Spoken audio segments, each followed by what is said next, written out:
Muchas gracias. Muy buenas tardes. Mi nombre es David Ávila Roldán. Yo soy ingeniero químico egresado de la Universidad Autónoma Metropolitana y les voy a hablar acerca de las pruebas físicas que realizamos. Aclaro, son pruebas físicas no invasivas. Si me pueden poner la presentación, por favor.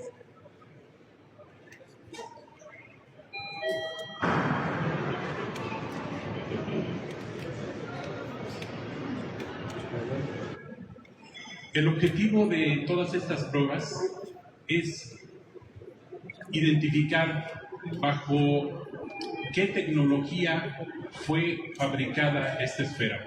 Y para ello necesitamos conocer los materiales, como ya lo anticipó el ingeniero Garrido. Ya se hizo esa verificación, esa evaluación, esa prueba científica en la universidad, pero nosotros también la realizamos aquí. Quiero aclarar que todas estas pruebas las hicimos previas como estudios preliminares y posteriormente ya la universidad, en base a estos resultados, pues ya se fueron más específicos a detalles que inclusive nosotros habíamos recomendado. Necesitamos también conocer las técnicas y los procesos de manufactura que se utilizaron, así como las herramientas. Se diseñó este experimento con 13 estudios y otros 3 más que fueron de comprobación, sobre todo comprobación de resultados que habíamos tenido en un principio. La medición de la radiación de energía nuclear nos dio 0.12 sieverts hora. Esto quiere decir que no tenemos ningún problema al manejar la esfera, puesto que queda muy por debajo de lo que se tiene establecido por ciertas organizaciones que controlan todo esto.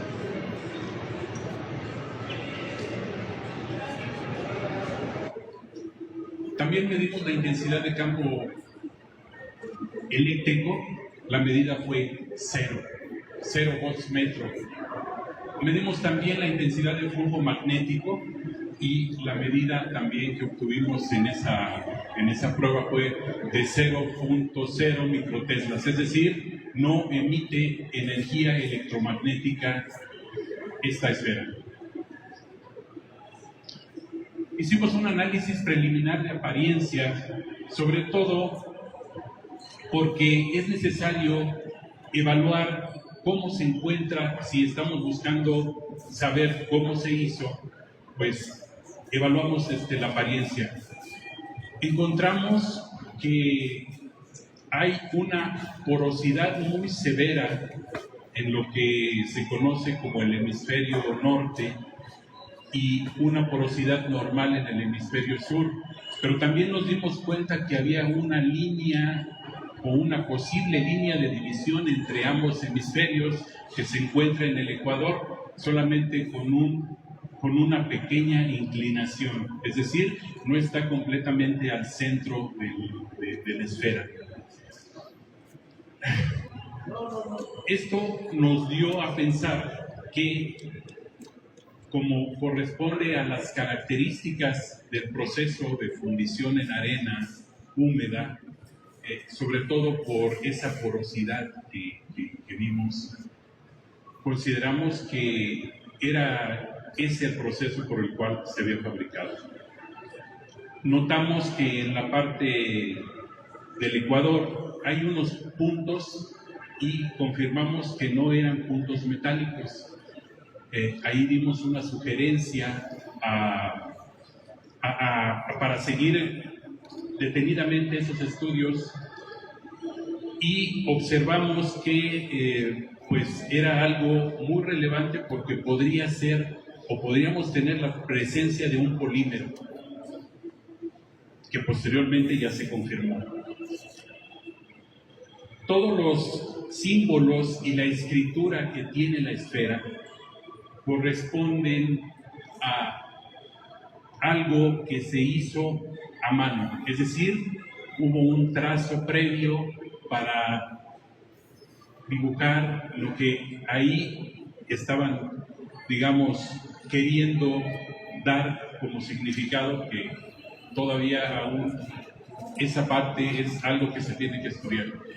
En conclusión, estamos viendo que la esfera no se utilizó una tecnología como pudiéramos pensar, que a lo mejor fue hecha con CNC o con alguna otra maquinaria. No, está hecha con un proceso muy sencillo, pero a la vez difícil, sobre todo por su composición química, que vamos a ver más adelante.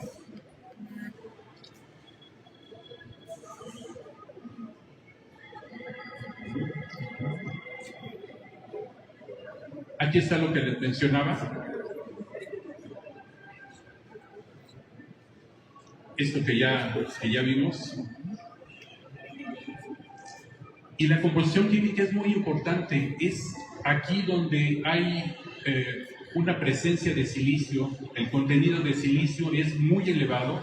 La característica que da el silicio en una fundición hace que, por un lado, baje la temperatura de fusión del aluminio y, por otro lado, aumenta la fluidez. Esto quiere decir que para moldes que tienen complicaciones por su geometría, hace que el material fluya perfectamente a través de ese molde.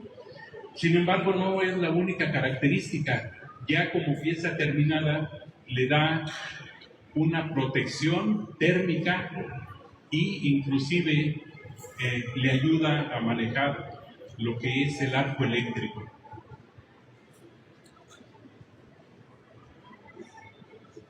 ¿Me ayudan con la siguiente, por favor? Porque en cuanto a la composición química del cobre, nosotros vimos que había unos puntos en lo que parece ser un chip. Nos dimos cuenta ya que se trataba de un aluminio con una pureza de muy buena calidad. No digamos que es de alta pureza, porque estaríamos hablando de un 99.99%, pero sí, con esta pureza se utiliza en la industria, sobre todo por su gran conductividad eléctrica y térmica. Se utiliza para fabricar componentes electrónicos en la industria automotriz y en la industria aeronáutica. Discúlpame, por cuestiones de tiempo, David. ¿Cuáles serían los puntos más importantes de los estudios? Las variaciones que tuvimos, Jaime, las inconsistencias, sobre todo en la dureza, que es una de ellas. Me gustaría si podemos ver el video. Tenemos un minuto. Sí, un minuto, ok. Una de las inconsistencias que me pregunta Jaime es precisamente la dureza. Nosotros en un principio medimos en la escala Brinell y nos dio un promedio de 333 unidades Brinell. Después le probamos el magnetismo y ese magnetismo pues nos causó ahí, quizás es lo que nosotros aún no logramos comprender, nos causó varias inconsistencias en cuanto a, posterior a ese magnetismo que le hicimos incidir con unos magnetos de 6000 Gauss, varió notablemente. Es decir, de 333 HB que teníamos, nos fuimos a un promedio de 58. Aquí estamos viendo también otra inconsistencia, que es la medición de la temperatura. Llega el momento en que pierde la estabilidad la esfera y empieza a aumentar su temperatura instantáneamente de 24 hasta 33 grados. Hicimos algunas pruebas para verificar esto y para confirmar. Y bueno, pues esas inconsistencias se tienen presentes. Hay momentos en que la esfera está estable, como lo que estamos viendo ahorita, estuvimos monitoreando la temperatura del lugar en donde realizamos las pruebas y también lo veíamos con el pirómetro que estábamos usando y estaba muy cercano a la medida de ese monitor. Entonces, hay una inestabilidad aquí en cuestión de lo que es la temperatura. Sí. En este video es cuando estamos platicando acerca de esa inconsistencia en cuanto a la dureza. No sé si tengan el audio. H de dureza, luego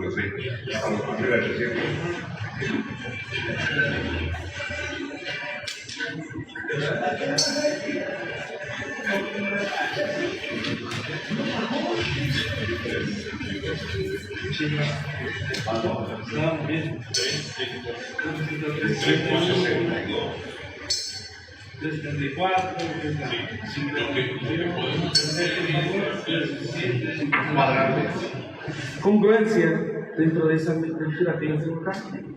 Al hacer una lectura, me marca 791, 793, tengo 783. Va a haber una variación de más o menos, no sé, 3%, pero vaya, está dentro del rango.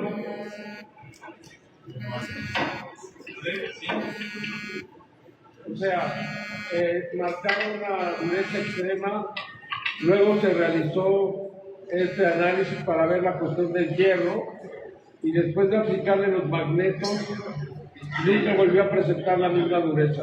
Así es, Jaime. Ahora presentaba una dureza de 60-80. Sí. Briner. Ese fue la inconsistencia que tuvimos en cuanto a la medición de la dureza. Verificamos, como ya se vio en el video. Ocurrió en un lapso de 5 minutos, 10. Sí, Jaime, tú estuviste ahí presente y eso ocurrió. Y nunca volvió a ser la dureza tan extrema, ¿verdad? Ya no la volvió a recuperar, no. Aquí, bueno, pues tenemos que investigar en este término, en este tema, porque pudieron haber sido dos situaciones. Una de ellas es de que quizás lo que está adentro, contenido adentro de esta esfera, estuvo interviniendo en los aparatos electrónicos, porque a mí se me hace muy difícil entender que con un magneto la esfera cambie sus propiedades físicas y las pierda.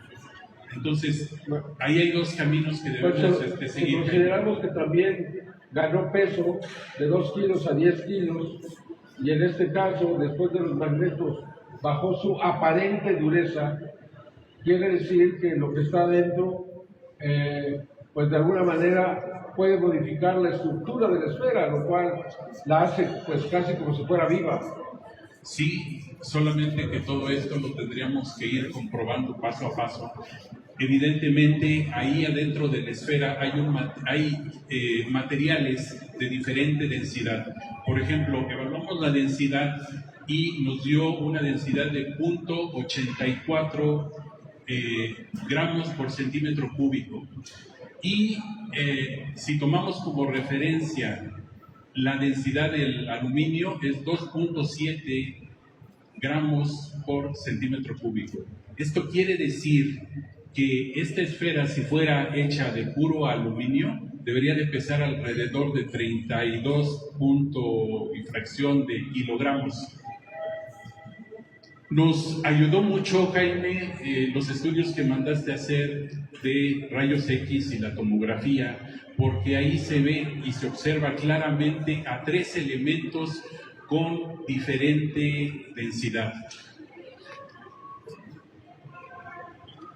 En el estudio microfotográfico que realizamos, vemos que hubo una excavación ahí en el aluminio para que fuera depositado el cobre y tuviera contacto con estos elementos que desconocemos de qué se traten.